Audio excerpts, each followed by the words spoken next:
get enough of the nonsense? Well, I have just what you're looking for.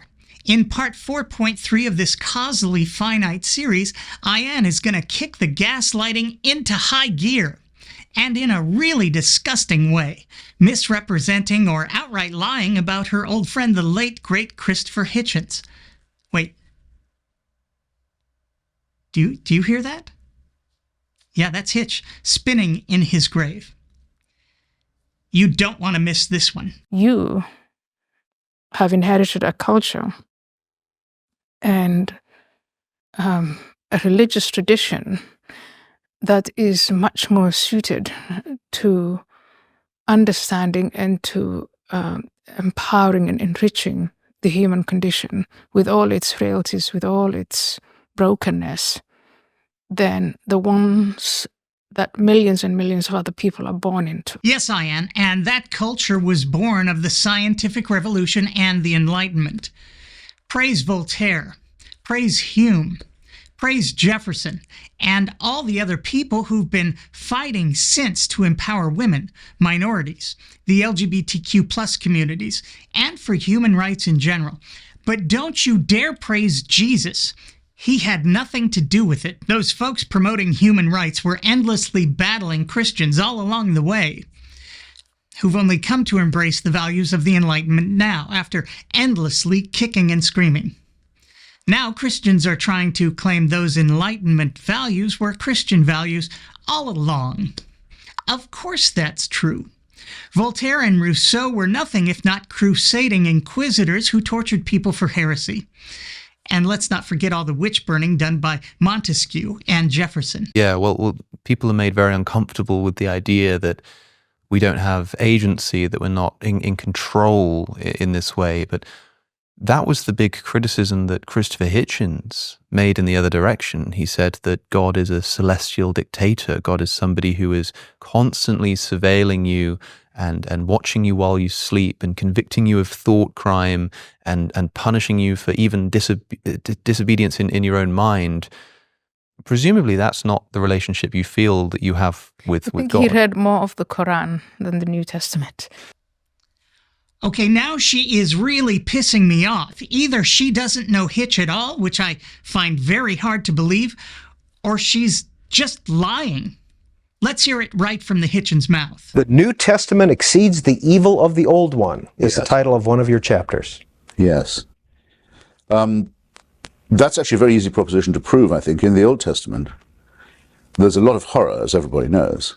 Enough horror, actually, that some early Christians thought of founding their religion without the Old Testament. Why don't we just start a new one and leave these terrible old books behind? Marcion, among the early Christian theologians, took that view, but they're stuck with it because they have to say that Jesus fulfilled prophecies from the Old Testament. So they have to wrap it around their neck. And as you know, it's full of murder, slaughter, torture, genocide, genital mutilation, massacre, cruelty, and so forth. But there's no hell in the Old Testament. There's no talk about punishing the dead. Not in any canonical, accepted Old Testament book there isn't. When you've been killed and all your people killed with you and your wives and children sold into slavery and your land taken and all of this, the jealous God is done with you. You're not going to suffer anymore. It's not until Jesus says, "Depart from me into eternal fire," that the hideous, really obscene idea that is also adopted very strongly by Islam of torturing the dead forever is introduced. So the New Testament is commonly thought of as meeker and milder than the Old, but it's not. It's much nastier. Let's hear that last bit again. And Ayaan, if you do see this, open-minded and curious as you are now, please pay attention. It's not until Jesus says, "Depart from me into eternal fire," that the hideous, really obscene idea that is also adopted very strongly by Islam, of torturing the dead forever is introduced. This seems to be Ayaan's tactic. Everything bad about the tribal war god of Abraham is Islam's doing. Wrong. And Hitch wasn't the slightest bit confused about Christianity, Ayaan. You're the one who's confused, as you've admitted. And I get it. You want to lay everything awful about Christianity at the feet of your former religion. But that's just not honest. Nor is it honest to put that bullshit into the mouth of your old friend Christopher, who's no longer here to defend himself. He was absolutely clear on this point and spot on. Shame on you. Shame on you. I don't at all hate to tell you this, Ayaan, but your Jesus was a sick fuck. He's the one who brought us the idea of eternal conscious torment. Hell is mentioned 12 times in the New Testament, 11 by Jesus. Quote, and these will go away into everlasting punishment, end quote. It was your wise and infinitely loving Jesus who talked about people being, quote, cast into hellfire, where the worm does not die and the fire is not quenched. This is what people like me object to. People like you talking shit like this and trying to spin it into gold, telling us this is wisdom and infinite love. Hashtag gaslighting. Hell was the justification for the brutality seen all throughout Christian history. Christians tortured people in love to get them to confess and repent so that when they finally murdered them, they wouldn't spend eternity in hell, maybe just a weekend or two in purgatory. The Christian idea of love might be the most evil, destructive force in human history. If you could sit down with Christopher Hitchens today, or go back in time and speak to him, what would you say to him? What do you think he was missing? I think we would tour the universities together in America, and we would look at what's happening to young people today. And we would look at the effect of saying what it is that they're seeking and they're opening themselves up to. And here I referenced Bertrand Russell when he wrote the essay, Why I Am Not a Christian, where he then really goes on to say, if Christianity were to disappear, we would have, reason would overtake, and we'd be would have so much progress and so much humanity and so much reason.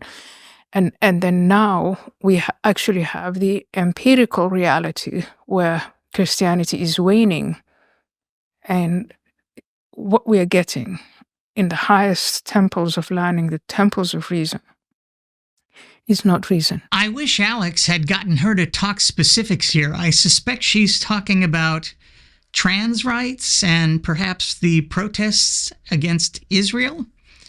Given her previous comments about wokeism, I suspect she would have labeled those ideals a function of cultural Marxism. So let's remember that Hitch had his own love affair with Marxism when he was younger, later saying he had not yet fully abandoned those ideas. I suspect he would have found at least some sympathy with some of those young people on college campuses, if not outright solidarity.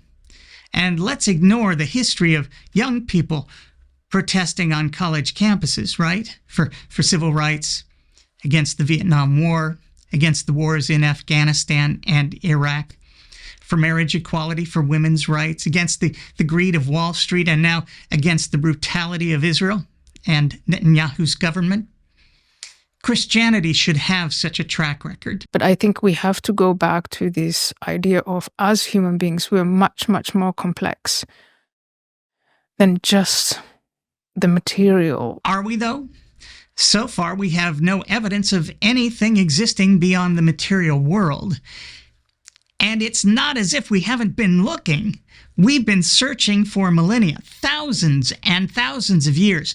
People have made all kinds of claims saying they're connected to supernatural beings beyond our world. Your Jesus was one of those people, Ayaan. He claimed that he'd be returning in all his glory, while some, hearing his proclamation, would not yet have tasted death. Is that what happened? No, it's 2,000 years later, and we're all still waiting. If you're so open-minded now, Ayaan, are you genuinely open to the possibility that there really isn't anything beyond this material world? I don't think so. And I think the only reason you've closed that door is because you need it to be otherwise for your own emotional well-being and mental health. Again, I am fine with that. Just don't try to tell us there's anything more to it. That's not honest. You know, the atheist assertion, we're insignificant, we are nothing. I forget what Richard used to say about, we are so, he said, I forget the exact quote, but it amounts to... Blind, pitiless indifference. Yes, and we're no more... What was it? We have no more significance than some kind of organism. Right. And that's just not true. Ayaan, you've embraced a religion which teaches that we're not just as insignificant as any other organism. No, it's far worse than that. Your newly embraced Christianity teaches that we are so innately vile and corrupt, evil from our youth, that the mere act of being born, of which we had no choice, makes us worthy of eternal torment, God's wrath, suffering forever in the fiery pit of hell made for us by your gentle Jesus, meek and mild, the font of wisdom, the ideal of love and moral perfection. You might be trying to cafeteria your way through Christianity, picking and choosing exactly what you want to believe and what you'd rather leave behind. But this idea that we're vile and undeserving of anything but God's wrath is at the very heart of the Christian story.